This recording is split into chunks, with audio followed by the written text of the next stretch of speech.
शेजार स्तूप लेण्या विहार बांधले। राजा कनिष्ठाने, सातवाहनाने, मिलिंदाने, ग्रीकराज अशा कितीतरी राजाने बुद्ध धम्मा संघाचा स्वीकार करून या विश्वामध्ये जगाचा आदर्श आणि त्यांची अस्मिता आणि त्यांच्या अस्तित्वाची जाणीव करून ठेवलेली आहे। ते लेण्या स्तूप बुद्धविहार, परंतु पास खेतीचा नाश। अशा प्रकारे जो दक्ष असतो, आज म्हटलेला आहे की इथे गर्दी नाही, गर्दी नाही नसली तर चालते, पण गर्दी पाहिजे म्हणजे दक्ष पाहिजे। दक्ष त्याला गर्दी म्हणतात, की ज्याला जाणीव आहे आपल्या अस्मितेची। आपण बौद्ध आहोत, बौद्ध धर्माचा स्वीकार केला नुसत्या बोलण्यामध्ये, वाचण्यामध्ये किंवा आपल्या राहण्या सहाण्यामध्ये किंवा परिस्थितीमध्ये, याच्यामध्ये नाही आहे। ते नंतर आहे, ते जीविकोपार्जन करण्याचा एक माध्यम आहे, परंतु आपल्याला अस्तित्व बाबासाहेबाचा जे बोट सांगते। काही लोक काय म्हणते, म्हणतेजी बाबासाहेबाच्या बोटाचा अर्थ सांगा बरं। मी म्हणलं तुम्ही सांगायला 70 वर्ष झाले, मग एक म्हातारी होती आमची अशी, ते म्हणे भंतीजी मला माहित आहे। मी सांग बा, तुला अनुभव आहे, कारण तू अशी 85 वर्षाची, तुला अनुभव आहे, अनुभव हे खात्री आहे। तेव्हा ते म्हणे बाबासाहेबाचं बोट सांगते, म्हणे भंतीजी चुप राहा। दुसरी पार्वता बुटी बोलली, हे म्हणे म्हणजे तिला काय समजते, मला समजते। म्हणजे तू सांग, कारण तुम्ही अनुभवलेले आहे, काही वयस्कर लोक आहे, कारण तुमच्या उन्हाळी पावसाळ्यात गेलेले आहे, अनुभव आहे, आणि अनुभवाचेच लोक हे कार्य करत असतात। तेव्हा ते दुसरी बुडी काय म्हणे, भंतेजी ते काय सांगते म्हणे, बाबासाहेब आंबेडकरांचं म्हणते म्हणे बोट खबरदार।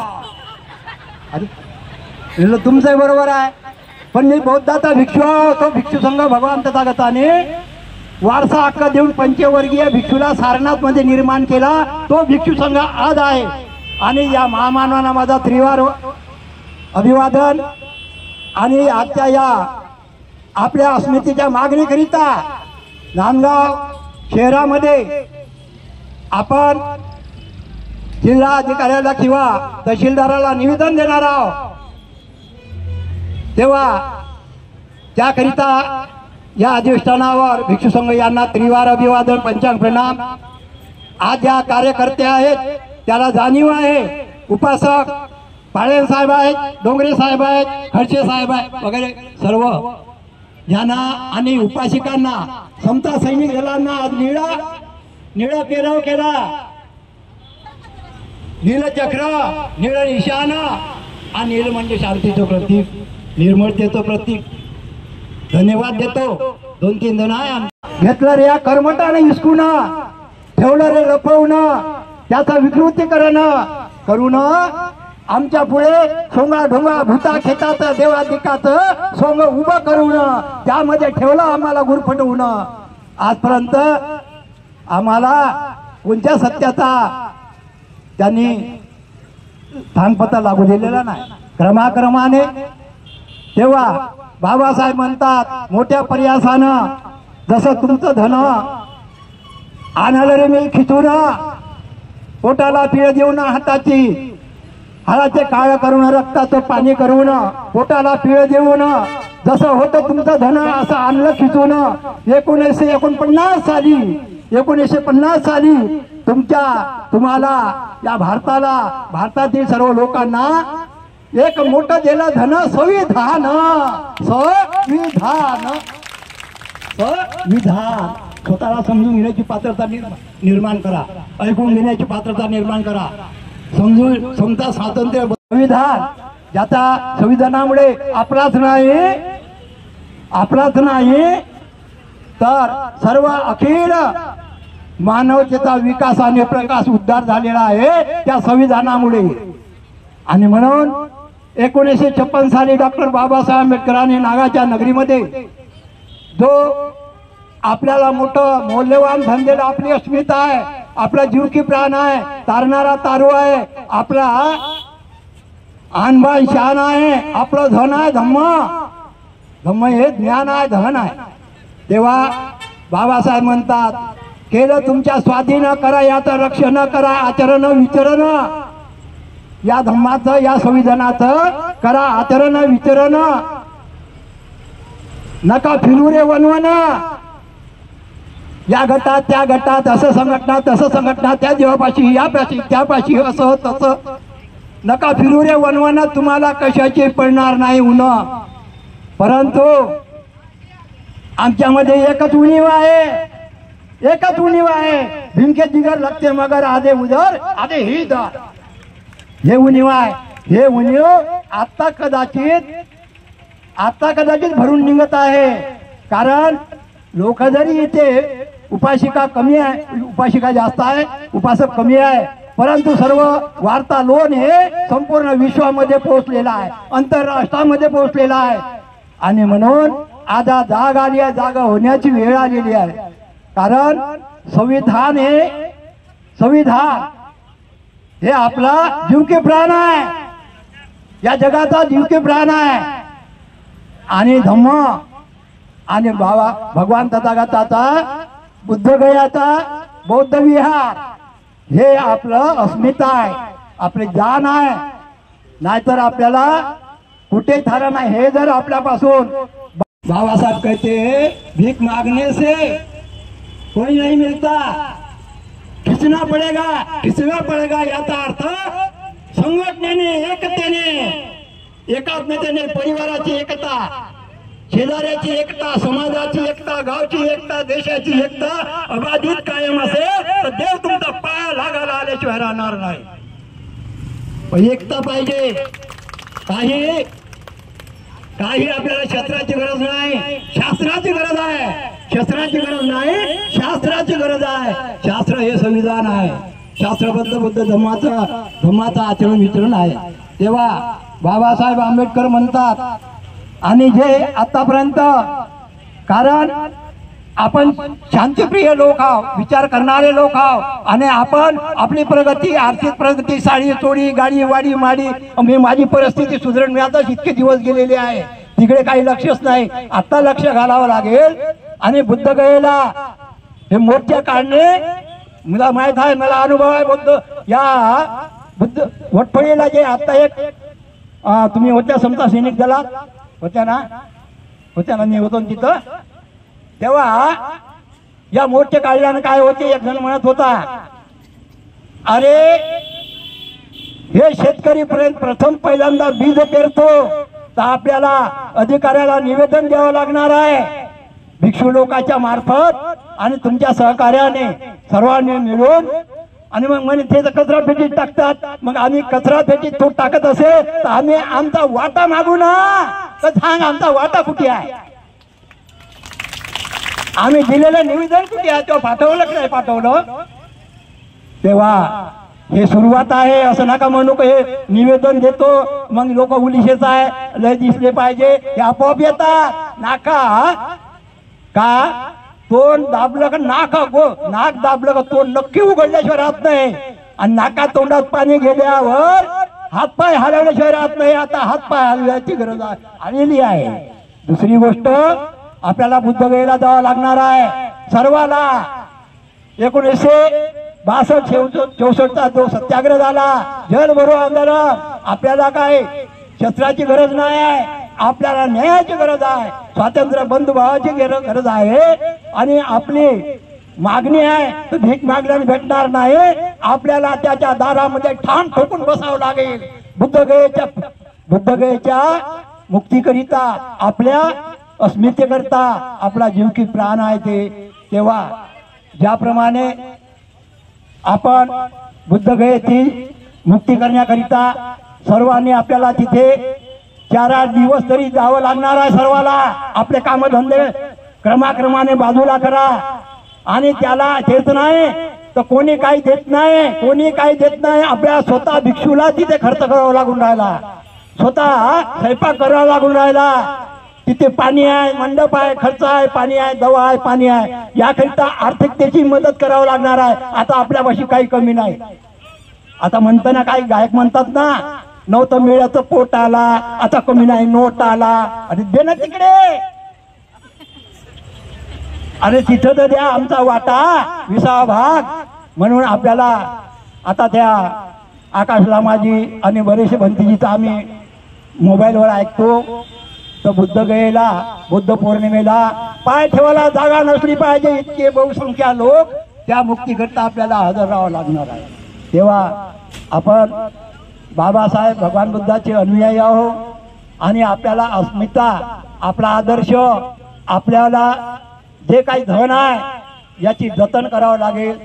आणि सर्वांनी मिळून एकतेने आणि एका साधू साधू सर्वांचं मंगल हो.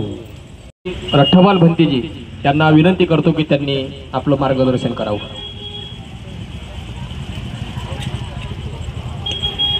विश्ववंदनीय विश्वगुरु, देव आणि माणसाचे शास्ता तथागत भगवान गौतम बुद्ध त्यांनी प्रकाशित केलेला सुव्याख्यात धारण करणे योग्य नीतिमय असा सद्धम्म, त्या सद्धम्माला धारण करून रात्रंदिवस जगभर प्रचार आणि प्रसार करणारा आपलं सर्वांचं पुण्याचं क्षेत्र असलेला पूजनीय भिक्खू संघ या 3 रत्नांना त्रिवार कोटी कोटी पंचांग प्रणाम.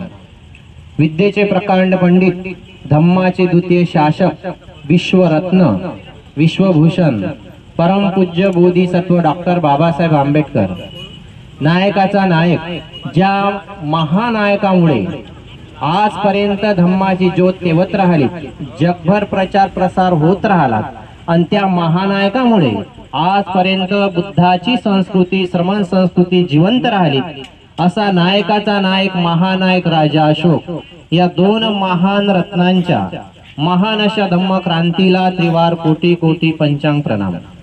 आजच्या या जन आंदोलनाचे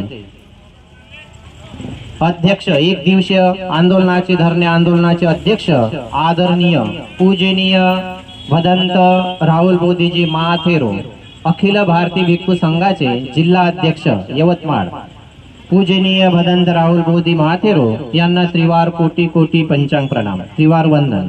उपस्थित भिक्खू संघाला त्रिवार वंदन. उपस्थित श्रामनेर संघ, आर्यजी संघ यांना मैत्रीयुक्त चित्ताने खूप खूप मंगल मैत्री, खूप मंगल कामना. उपस्थित आयोजन समिती, सर्व Parve sir, Khadse sir, Wasnik sir, Talware sir, जेवढे काही उपस्थित असतील, डोंगरे सर, उपस्थित समता सैनिक दल, सर्व श्रद्धावान, शीलवान, साधक साधिका, उपासक उपासिका, ग्रस्तनी, सान बालक बालिका, बंधू भगिनी सर्वांना मैत्रीयुक्त चित्ताने खूप खूप मंगल कामना, खूप मंगल मैत्री. आपली ही धम्म क्रांतीची लढाई आहे. ही कुठल्या जातीसोबत नाही, कुठल्या धर्मासोबत नाही, कुठल्या पंथासोबत नाही, कुठल्या संप्रदायासोबत नाही किंवा कुठल्या पक्षासोबत नाही. या जगाच्या पाठीवर 2 संस्कृती आहेत. ती एक संस्कृती म्हणजे श्रमण संस्कृती आणि दुसरी संस्कृती म्हणजे वैदिक संस्कृती म्हणजे ब्राह्मण संस्कृती आणि श्रवण संस्कृती म्हणजे बुद्ध. श्रवण म्हणजे काम करणारे, ध्यान, चिंतन, मनन, त्याग करून अतिशय परिश्रमाने, कष्टाने ज्ञानाची प्राप्ती करणारे. आणि ज्ञानाची प्राप्ती असं ज्ञान की जे जगाच्या कल्याणाचं आहे, विश्वाच्या कल्याणाचं आहे, विश्वाच्या मंगलाचं आहे, सर्वांच्या सार्वजनिक मंगलाचं आहे. हे सार्वजनिक मंगलाचं ज्ञान प्राप्त करणारी संस्कृती म्हणजे बुद्ध संस्कृती. आणि त्या श्रमण संस्कृती ही म्हणजे श्रमण संस्कृती. आणि त्या श्रमण संस्कृतीचे पाईक म्हणजे तुम्ही लोकांची संस्कृती, बुद्धाची संस्कृती. आणि त्या संस्कृतीचं ज्ञान, त्या संस्कृतीला चोरून नेणारी आणि त्याला दुसरे कपडे घालून आपलं पोट भरणारी संस्कृती म्हणजे शेंडीवाल्यांची. दुसरी संस्कृती म्हणजे शेंडीवाल्यांची, वैदिक. तिला ब्राह्मण संस्कृती म्हटलं. ती जेवढेही काही या संस्कृतीला जिवंत ठेवण्याकरिता या बुद्ध भगवंत सर्वांना मिळण्याकरिता अशोकाने प्रचार आणि प्रसार करण्याकरिता महादानाचा कार्यक्रम केला। तर महादानाच्या कार्यक्रमामध्ये 84,000 विहार बांधलेत आणि 84,000 विहाराचं महादानाच्या कार्यक्रमाचं जेव्हा आयोजन केलं तर ते आयोजनाचं ठिकाण म्हणजे प्रयागराज। त्या आयोजनाचं ज्या ठिकाणी आता कुंभमेळा भरला होता तो कुंभमेळा त्याला वेगळं नाव रूप आलं, पण तो संगमेळा होता। या जम्बूद्वीपामध्ये 80 करोड भिक्खू त्या संगमेळ्याला उपस्थित होते महादानाच्या कार्यक्रमाला आणि 96 लाख भिक्षुनी उपस्थित होते। 18 महिने तो महादानाचा कार्यक्रम चालला। त्याला वेगळं रूप घालून त्याला कुंभमेळा तयार केलं। त्याला साधू संतांचा, जटाधारी नंग्या साधूचा जे काही असतील त्याचा कुंभमेळा तयार केला। तेही संस्कृती चोरून नेली, श्रमण संस्कृती। जेवढे काही विहार आहेत, परमपूज्य बोधिसत्व डॉक्टर बाबासाहेब आंबेडकर म्हणले होते की महाराष्ट्राच्या भूमीचं मध्यभाग असलेलं नाक असलेलं विहार म्हणजे पंढरपूरचं विहार। महाबोधी विहार म्हणजे पंढरपूरचं विहार हे बुद्धाचं विहार आहे, मी असं साबित करून दाखवतो, सिद्ध करून दाखवतो। ते महाबोधी बुद्ध विहार सुद्धा बुद्ध भगवंताचं आहे हे परमपूज्य बोधिसत्व डॉक्टर बाबासाहेब आंबेडकरांनी म्हटलं होतं। कारण तिथे ही महाराष्ट्राची भूमी म्हणजे महाकप्पियन राजाची नगरी। महाकप्पियन राजाच्या नगरीला महाकप्पियन राजाला 1000 मंत्र्यासहित पंढरपूरच्या ज्या ठिकाणी विहार आहे, महाबोधी बुद्ध विहार आहे, त्या ठिकाणी 1000 मंत्र्यासहित 1000 अनंत एवढी पुण्यमय भूमी म्हणून त्या 1000 अनंताची पुण्यभूमी म्हणून ते अर्थ जाणून अशोकाने तिथं महाराष्ट्राचं नाक म्हणून पंढरपूरचं विहार म्हणून तिथं स्थापित केलं, विहार बांधलं। 84,000 पैकी ते सुद्धा एक आहेत महाबोधी बुद्ध विहारानंतर। एक आपलं प्रेक्षणीय स्थळ, एक आपली पुण्याची भूमी, हे सगळे काही जेवढे काही विहार आहेत या सगळ्या विहारावर विध्वंस घालण्याकरिता सगळी विहार ताब्यात घेण्याकरिता या वैदिक संस्कृतीने एवढं सुंदर प्रकारे कार्य केलं। स्वतः त्यांच्यामध्ये मानसिक बळ नसल्यामुळे, त्यांच्यामध्ये शारीरिक बल नसल्यामुळे त्यांनी इतर देशातले राजे महाराजे की जे आक्रमक होते, ज्यांची बुद्धी भ्रष्ट झालेली होती, अशा राजाला बोलावलं। मोहम्मद घोरीला ब्राह्मणांनी शेंडीवाल्यांनी बोलावलं, आपल्या पुरी दिल्या, आपल्या मुली दिल्या आणि जेवढे काही बुद्ध भगवंताची संस्कृती आहेत, विहार आहेत, संगाराम आहेत, जेवढे काही विद्यालय आहेत, विद्यापीठे आहेत, मोठे मोठे विद्यापीठ आहेत, त्यांच्यावरती त्यांचा विध्वंस घातला। बख्तियार खिलजी हा मुस्लिम राजा, यालाही बोलवलं, याला काही दुसऱ्यांना बोलवलं, शेंडीवाल्यांनी बोलवलं, ब्राह्मणांनी बोलवलं, वैदिक संस्कृतीच्या पंड्यांनी बोलवलं, पुजाऱ्यांनी बोलवलं, त्यांना आपल्या मुली दिल्या आणि त्यांना सांगण्यात आलं की हे भिक्षू बुद्ध भगवंताचे पुत्र हे या देशाचे सैनिक आहे, हे तुम्हाला मारतील। म्हणून त्यांनी ते विकृत झालेल्या बुद्धी भ्रष्ट झालेल्या लोकांनी त्या मुस्लिम राजाचा आधार, ब्राह्मणांचा आधार घेऊन त्या मुस्लिम राजांना बुद्धिभ्रष्ट असलेले त्यांनी बुद्ध भगवंताच्या संस्कृतीमध्ये घाणाघात केला, हल्ला केला, कितीतरी भिक्षू कापून टाकले आणि कितीतरी ठिकाणी त्यांनी विध्वंस घातला, विहार नष्ट केले, संगाराम नष्ट केलेत, विद्यापीठ महाविद्यालय होते, विश्वविद्यालय होते, तक्षशिला, विक्रमशिला, औदंबरी अशासारखी कितीतरी विद्यापीठ, नालंदा, 6 विद्यापीठ तेवढे त्यांनी विध्वंस घालून नष्ट केले। आणि आताही चोरून नेण्याचं जे एक उरलेलं आहे बुद्ध भगवंताचं बुद्ध विहार, हेही चोरून नेण्याच्या तयारीत आहे। या श्रमण संस्कृती म्हणजे शुद्ध, कुठल्याही जातीची नाही, कुठल्याही धर्माची नाही, कुठल्याही पंथाची नाही, कुठल्याही संप्रदायाची नाही। बुद्ध भगवंत म्हणजे सार्वजनिक, बुद्ध भगवान म्हणजे सार्वजनिक, कुठल्या जातीचे नाही, कुठल्या धर्माचे नाही, कुठल्या पंथाचे नाही, कुठल्या संप्रदायाचे नाही, कुठल्या पक्षाचे नाही, सार्वजनिक। जो धर्म कुठल्या हिंदूचा, धर्म हा कुठल्या हिंदूचा होऊ शकत नाही, धर्म हा बौद्धाचाही होऊ शकत नाही, धर्म हा ख्रिश्चनाचा होऊ शकत नाही, नसतो कुठल्या, कारण त्यांची कुठलीच मालकी हक्की नाही कुठल्या धर्मावर, कारण धर्म हा शुद्ध असतो, धर्म हा सत्य असतो, तो सार्वजनिक असतो, सर्वांच्या मंगलाचा असतो। म्हणून बुद्ध भगवान हे सार्वजनिक आहे, काही आपल्या भारतापुरते नाही तर संपूर्ण विश्वाचे बुद्ध आहेत। आणि हे बुद्ध गयाचं बुद्ध विहार म्हणजे विश्व धरोहर आहे, हे विश्व धरोहर आहेत।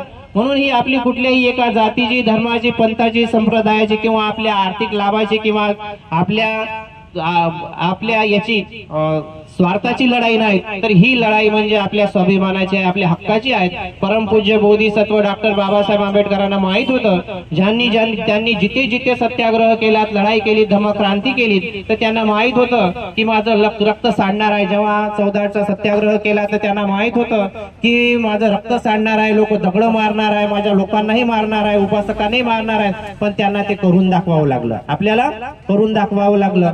मंदिर आपल्याला तर ब्रह्मा विष्णू महेश यांना मी देव मानणार नाही, हिंदूच्या देवाला, कुठल्याही देवाला, देवी देवतेला देव मानणार नाही अशी प्रतिज्ञा असावी. पण तरीही काळाराम मंदिराचा सत्याग्रह त्यांनी केला. का केला? कारण आपल्याला फुकट काही मिळणार नाही, आपल्याला महाबोधी बुद्ध विहारही फुकट मिळणार नाही, घरी बसल्या बसल्या मिळणार नाही, मला करून दाखवावं लागेल. म्हणून काळाराम मंदिराचा सत्याग्रह बाबासाहेबाला आपलं स्वतःचं रक्त सांडून करून दाखवावं लागला. पण आपण त्या बाबासाहेबाची धम्मक्रांती भुलून गेलो आणि आपण झोपी गेलो नाही, झोपीचं सोंग घेतलं. आपण सगळेजण झोपी गेलो नाही, झोपीचं सोंग घेतलं. एखाद्या गाढ झोपी गेलेल्या माणसाला जर जागवलं तर तो खडपडून उठेल. एखाद्या झोपी गेलेल्या, गाढ झोपी गेलेल्या, घोरणाऱ्या माणसाला जर उठवलं तो खडपडून उठेल की मला कोण उठत आहे. पण ज्यानं सोंग घेतलं, ज्यानं झोपीचं सोंग घेतलं, आपल्यातील काही बौद्ध लोक आहे असे की जो स्वतःला बुद्ध म्हणणार आहेत, त्यांनी सोंग घेतलेला आहे. सोंग घेणाऱ्या माणसाला, सोंगाड्या माणसाला कितीही जागवण्याचा प्रयत्न केला तो आणखी शिदोळासारखा पन्नावते, पण जागा होण्याचं नाव घेत नाही. अशा सारखे आपल्यातले काही लोकांनी झोपीचं सोंग घेतलं. त्यांना म्हटलं बाबा चला, इथं आंदोलन आहे, इथं धम्मक्रांती आहे, इथं धर्म आहे, असं आहे तसं आहे. तर ते झोपीचं सोंग घेतात,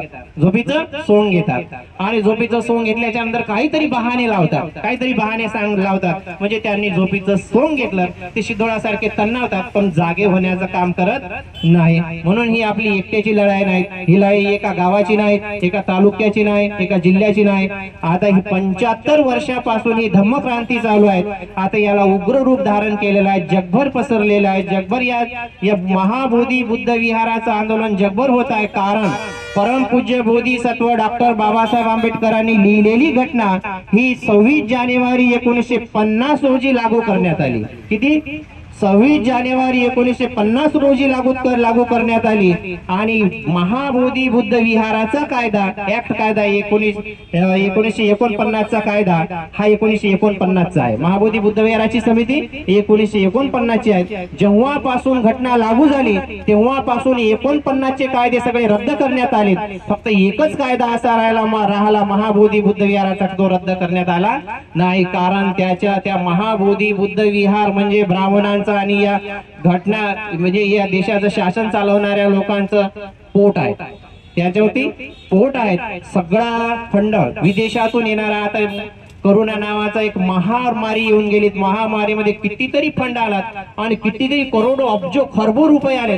पण एका आपल्या समितीतल्या एकाही भंतीजीला, जे 4 समितीमध्ये भंतीजी होते आपले महाबोधी बुद्ध विहाराच्या, एकही रुपया दाखवण्यात आला नाही. आपली एवढी आपलं आस्थेचं ठिकाण आहे. बुद्धगया म्हणजे बुद्धाचा जन्म, बुद्धाचं जन्मभूमीचं स्थळ, त्या बुद्ध गया म्हणजे बुद्ध भगवंताचं जन्मस्थळ, तिथे एक आपली आस्था जुळलेली आहे. ते आपलं आस्थेचं ठिकाण आहे, श्रद्धेचं ठिकाण आहे. आपणही बुद्ध गयेला, महाबोधी बुद्ध विहारामध्ये गेल्याच्या नंतर त्या पेटीमध्ये काहीतरी 10 रुपये, 5 रुपये, 2 रुपये, 100 रुपये आपण त्या पेटीमध्ये टाकतो. का? कारण आपलं ते श्रद्धेचं ठिकाण आहे. आणि श्रद्धेचं ठिकाण याच्याच करिता टाकतो की माझ्या पश्चात येणारे, माझ्या नंतर येणारे जो कोणी येणार आहेत त्यांची राहण्याची व्यवस्था व्हावी, त्यांची झोपण्याची व्यवस्था व्हावी, त्यांची जेवण्याची व्यवस्था व्हावी. याच्याकरिता आपण आपल्या बुद्ध लोकांच्या व्यवस्थेकरिता तिथं दान धर्म पुण्यकर्माकरिता टाकून येतो. परंतु ते पुण्यकर्माकरिता केलेलं दान धर्म पुण्यात जात नाही, ते ब्राह्मणाच्या पोटात जातात, ते शेंडीवाल्याच्या पोटात जातात. म्हणून परमपूज्य बोधिसत्व डॉक्टर बाबासाहेब म्हणले होते की घटना कितीही चांगली असली, याला जर राबवणारे देव लोक असेल तर या घटनेचा सर्व विश्वाला लाभ होईल. पण याला जर राबवणारे राक्षस असेल तर या घटनेचा कुणालाही लाभ होणार नाही.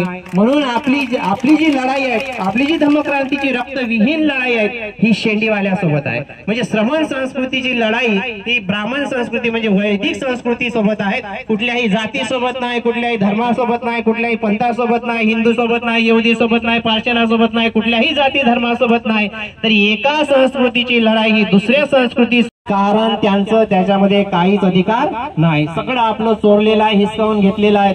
म्हणून या विश्वधरोहर असलेली धरोहर, या विश्वधरोहरची ही धम्मक्रांतीची ज्योत जगभर लपेटलेली आहे. आणि आपण जर या धम्मक्रांतीच्या ज्योतीमध्ये सहभागी नसलो तर आता आपण इथलं जीवन आपलं असं समजा की ज्याप्रमाणे कुत्रे मांजरी जीवन जगतात, जन्माला येतात, जन्माला आल्याच्या नंतर लेकरं बाळ करतात, आपल्या खोप्यात राहतात, त्याचप्रमाणे तुम्ही जन्माला आलेत, लेकरं बाळ केलेत, आपल्याच खोप्यात राहिले आणि तिथंच मेले. जसे जनावर जन्माला येऊन मरतात तसंही आपण मेल्याशिवाय जनावराच्याही पेक्षा निपता रूप आपल्या जीवनाला आल्याशिवाय राहणार नाही. म्हणून ही परमपूज्य बोधिसत्व डॉक्टर बाबासाहेब आंबेडकरांच्या धम्मक्रांतीमध्ये आपण सक्रिय राहिलं पाहिजे. हे आंदोलन इथंच थांबेल असं नाही बरं, हे आंदोलन जगभर पसरलेलं आहे.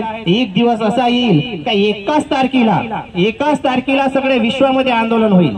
हे एक अलग अलग तारीख घेतल्या जाणार नाही, एकाच तारखेला संपूर्ण विश्वामध्ये आंदोलन होईल. तेव्हा या आंदोलनाला उग्र रूप येईल, तेव्हा या देशातल्या या आंदोलनाला महायुद्ध म्हटल्या जाईल. आणि तेव्हा महायुद्ध जेव्हा होईल तर तेव्हा सगळे शासन हादरून गेल्याशिवाय राहणार नाही. म्हणून आपण आताच तयारी केली पाहिजे, आताच आपण संकल्प केला पाहिजे की आपल्या मधली ही धम्मक्रांतीची ज्योत विसता कामा नाही. म्हणून बंदीजी बोलायच्या, जास्त बोलत नाही, जास्त बोलणारे माणूस पंडितही होत नाही. म्हणून तुमच्या सगळ्यांच्या भावी जीवनात मोठ्या संख्येने आलेत, या कार्यक्रमाला प्रतिसाद दिला, या आंदोलनाला प्रतिसाद दिला. मी सगळ्यांच्या प्रति मंगल कामना व्यक्त करतो आणि सगळ्यांच्या भावी जीवनाकरिता, आयुवर्ण सुख भलाकरिता, निरोगी आयुष्याकरिता बुद्धाच्या चरणी याचना करतो, प्रार्थना करतो आणि इथेच माझ्या वाणीला विराम देतो. म्हणा साधू साधू साधू. संत सुचरित परमपूजनीय डॉक्टर बाबासाहेब आंबेडकर या दोन्ही महामानवांच्या धम्मक्रांतीला अतिवार वंदन. आज या महाबोधी महाविहार मुक्त करण्याच्या आंदोलनासाठी या नांदगाव तालुक्यातील संपूर्ण श्रद्धावान धम्म उपासक उपासिका आणि ज्यांनी या धरणे आंदोलनाचं आयोजन केलं त्यांच्या सहकार्याने आंदोलन होत आहे असे आमच्या आलोण्या भिक्खू संघाचे सदस्य भदंत रट्टपाल थेरो, उपस्थित भिक्खू संघ, त्या भिक्खू संघाला मी मंगलाची कामना करतो. आज मोठ्या संख्येने तुम्ही इथे उपस्थित झाला. श्रद्धावान उपासक उपासिका बालबालिका सर्वांना मंगलाची कामना करतो. मित्र हो, हा जो आज आपण लढा देत आहोत, कशासाठी देत आहोत लढा आपला? याच्या आधी पुष्कळ आपण बौद्ध लोकांना लढा दिलेला आहे, नामांतराचा लढा दिलेला आहे. सहजासहजी आपण हे महाबोधी बुद्धविहार मुक्त होईल असं नाही, यासाठी आपल्याला क्रांती करावं लागेल. जोपर्यंत आपण धम्मक्रांती करणार नाही तोपर्यंत आपल्याला स्वतःचे आपले अधिकार भेटणार नाही. ही आपली लढाई कोणी एखाद्या हिंदू सोबत नाही, कोणी एखाद्या सरकार सोबतही नाही, कोणी एखादा मनुष्य जर समजा एखादा वागत असेल कोणी राजकीय पक्षासोबतही नाही, तर आपली लढाई यासोबत आहे की ज्या ब्राह्मणाने या महाबोधी विहारात ताबा केलेला आहे त्यांच्यासोबत आपली लढाई आहे. मग हे ताबा ब्राह्मणाने सोडावा, त्यांना आदेश द्यावा असं सरकार आहे आज झोपी गेलेलं आहे. या सरकारला कधी जाग येईल? या सरकारला कधी जाग येणार आहे? त्यांना ज्या सरकारला जाग आली पाहिजे आणि आमच्या महाबोधीवर आमच्या बौद्धाच्या ताब्यात दिलं पाहिजे, आमची एवढीच मागणी आहे. आम्हाला कोणता तुमचा काय धर्माशी हिंदी नाही आहे, आम्ही कोणत्या धर्माशी युद्ध नाही, आमचं युद्ध आहे याच्यासाठी का आमच्या हक्काचं महाबोधी विहार आहे. या हक्काच्या महाबोधी विहारासाठी आमचे हे लढाई चालू आहे.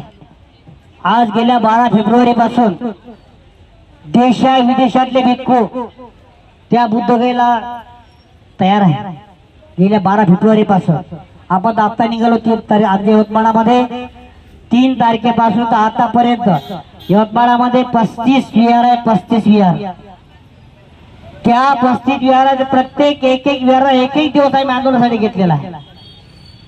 त्या संविधान चौकात बाबासाहेबांच्या पुतळ्याजवळ एक दिवस आम्ही आंदोलनाचा घेतलेला आहे. प्रत्येक विहारात दररोज 200-300 असे लोक राहतात आणि ते सर्व संपूर्ण नेतृत्व माझ्या असते. मित्र आज माझी वाट पाहत असेल, मला नियोजन द्यायला जायचं आहे यवतमाळला. वेळ झालेला आहे. 3 वाजताचं निवेदन आहे. 2:30 वाजून राहिले. मी कधी जाणार? तरी पण मी त्यांना सांगितलं का पहा थोडा मला वेळ होईल, ते पण तुम्ही निवेदन देऊन टाका. नाही म्हणे तुम्ही असल्याला आम्ही निवेदन देऊ शकत नाही. मी असं करा, मी 3:30 वाजेपर्यंत यवतमाळला पोहोचल्याशिवाय राहणार नाही. आणि म्हणून मला 3:30 वाजेपर्यंत यवतमाळला पोहोचायचं आहे. तर मित्रहो, आज अनेक आपले जे काही विहार आहे, अनेक आपले सगळे काही या लोकांनी ताब्यात घेऊन घेतले. हक्काची आपली ज्याला आपण आज म्हणतो तर अयोध्या. अयोध्या म्हणजे काय? ही साकेत नगरी आहे. त्या साकेत नगरीमध्ये भगवान बुद्धांचे वर्षावा झालेले आहे. हे साकेत नगरी हे विशाखाचं माहेर आहे. ते या लोकांनी ताब्यात घेतलं तरी आम्ही बोललो नाही. पंढरपूरचं ते विठ्ठलाचं मंदिर ज्यांनी ताब्यात घेतलं ते विठ्ठल नाही, रुक्माई नाही, ते बुद्धाचं विहार आहे. ते या लोकांनी ताब्यात घेतलं. आम्ही काही बोललो नाही, काही बोललो नाही. जे मोठे मोठे साधू संत त्यांची कत्तल केली तरी आम्ही काय बोललो नाही. तरी गप्पा राहिला आमचा समाज, बोलला नाही. पुष्पशिवग मित्राने भिक्खूची कत्तल केली. कशासाठी? बुद्धाचा धर्म हा नष्ट झाला पाहिजे यासाठी भिक्खूची कत्तल करणार झाली. तरी आपला समाज त्यावेळेला गप्प राहायला बोललेला नाही. पण मित्र, आता गप्प राहण्याची वेळ नाही आहे. आता हे शांत बसण्याची वेळ नाही आहे. जरी बाबासाहेबांनी आपल्याला शांती सांगितली असेल, पण बाबासाहेबांनी हेही सांगितलं एका डोळ्यात क्रांती ठेवा. शांतीने वागणार नाही. जोपर्यंत शांती नसतो पण शांती आपली चालूच आहे. आपल्यापासून सरकारला कोणताही त्रास नाही आहे. एका ठिकाणी बसतो आपण आपले आंदोलन सुरू करतो, पण सरकारला आपला काही त्रास नाही आहे. जर कदाचित आमचं महाबोधीवारांच्या ताब्यात मिळालं नाही तर नक्कीच आम्हाला घराघरातून निघावं लागेल, बाहेर निघावं लागेल आणि धम्मक्रांती करावं लागेल. त्या आमचा प्राण गेला तरी चालेल. आधी भिक्षू कत्तल होईल. आमच्या पाठीमागं तुम्ही राहा. हा भिक्खू संघ हा रणमैदानात निघालेला आहे. जसं श्रीलंकेमध्ये आपल्या ज्या श्रीलंकेवर स्वारी केली परदेशानं, ज्या प्रदेशाने श्रीलंकेवर स्वारी केली तेव्हा श्रीलंकेच्या भिक्खूने हातामध्ये तलवारा घेतल्या आणि बाहेर निघाले. तसंच आज आमचा भिक्खू संघ ही क्रांती करत आहे. कोणती क्रांती आहे? धम्मक्रांती आहे. या धम्मक्रांती जे सुरू होते तेव्हा आमचा संपूर्ण भिक्खू संघ समोर राहणार आहे आणि तुझ्या उपासकाचा पाठबळ पाहिजे. एवढं मी तुला सांगू इच्छितो. आमच्या पाठीमागे कोणत्या राजकीय पक्षाचं पाठबळ नाही आहे, लक्षात ठेवा. कोणत्याही राजकीय पक्षाचा भिक्खू संघाला पाठबळ नाही. देशा विदेशातले कालचा न्यूज आला.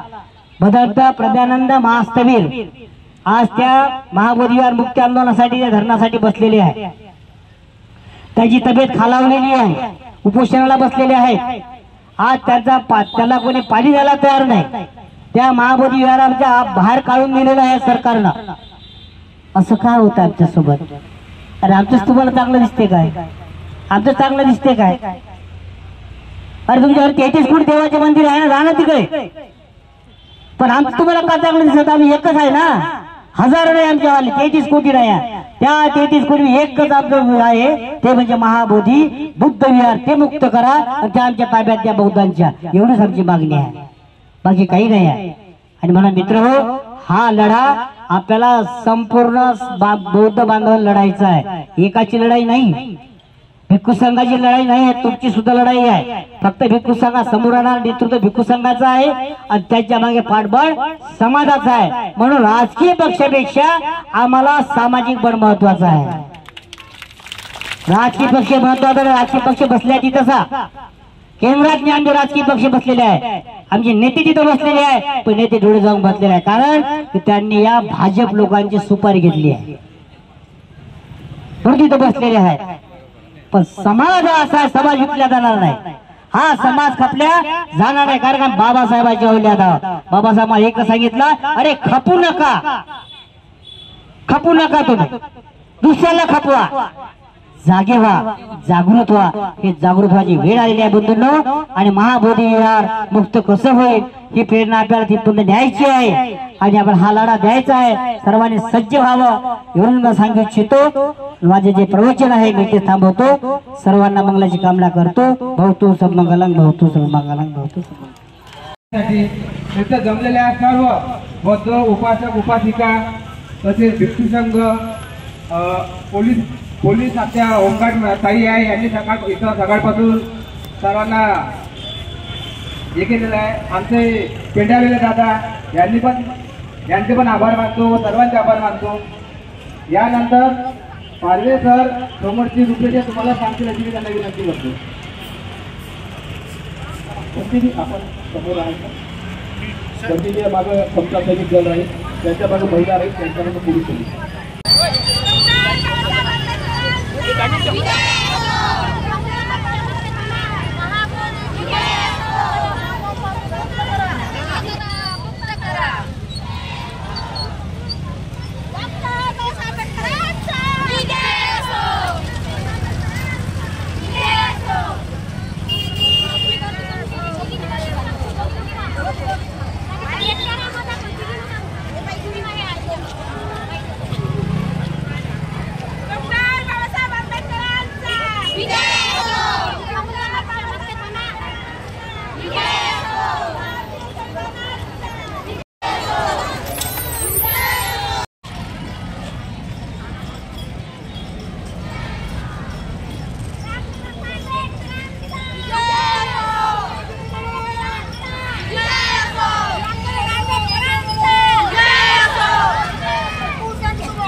बौद्धगया ब्राह्मणापासून मुक्त झालीच पाहिजे. ब्राह्मणापासून मुक्त झालीच पाहिजे.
बीटीएमसी ऍक्ट रद्द झालाच पाहिजे. झालाच पाहिजे. झालाच पाहिजे. बीटीएमसी ऍक्ट रद्द झालाच पाहिजे. झालाच पाहिजे. झालाच पाहिजे.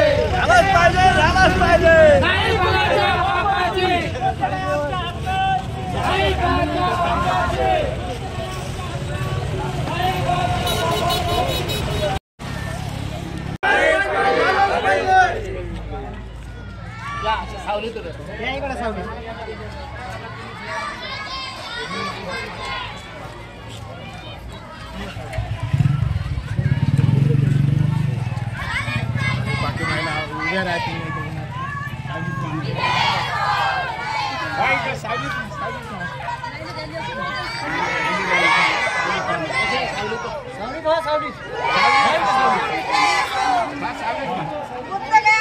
डॉक्टर बाबासाहेब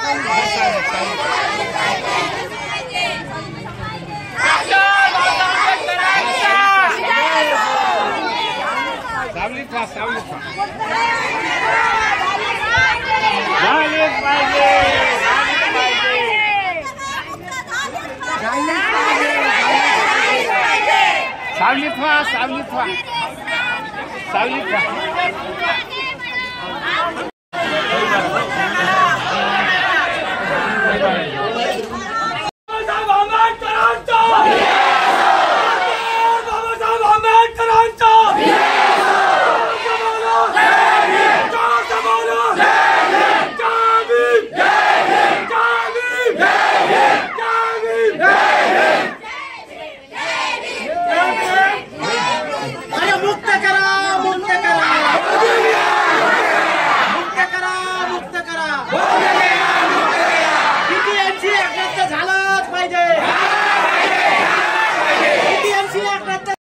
महाराष्ट्र शासनाचं लपलं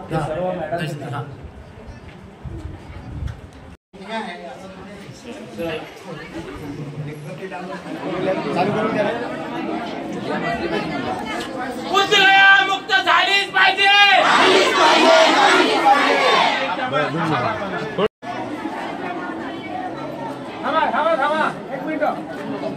ओके.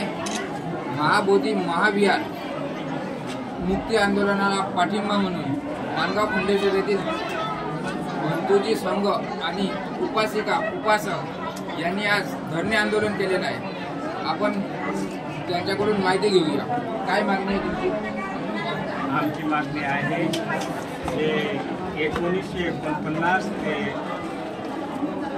ॲक्ट आहे तो रद्द झाला पाहिजे. त्या ठिकाणी जे महाबोधी विहारामध्ये जे ब्राह्मण आहेत ते त्या ठिकाणी निघून त्या ठिकाणी सर्व भिक्खू संघाच्या ताब्यामध्ये आलेलं पाहिजे.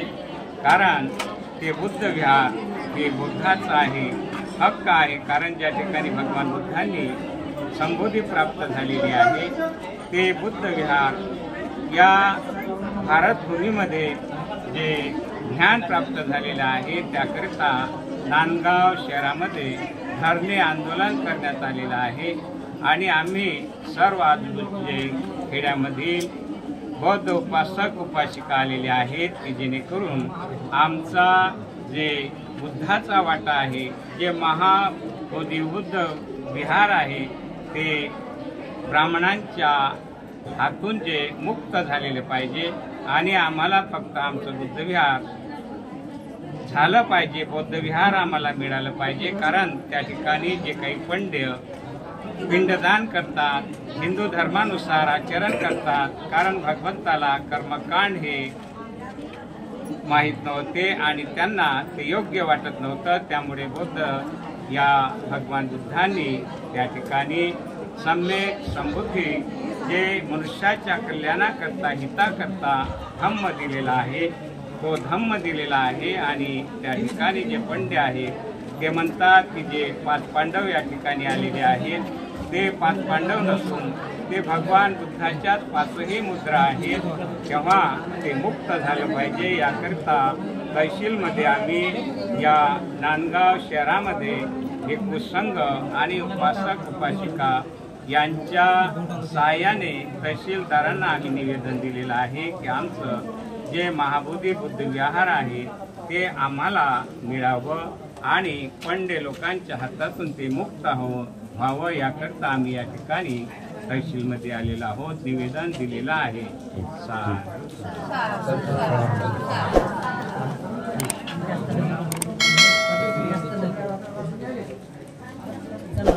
चला.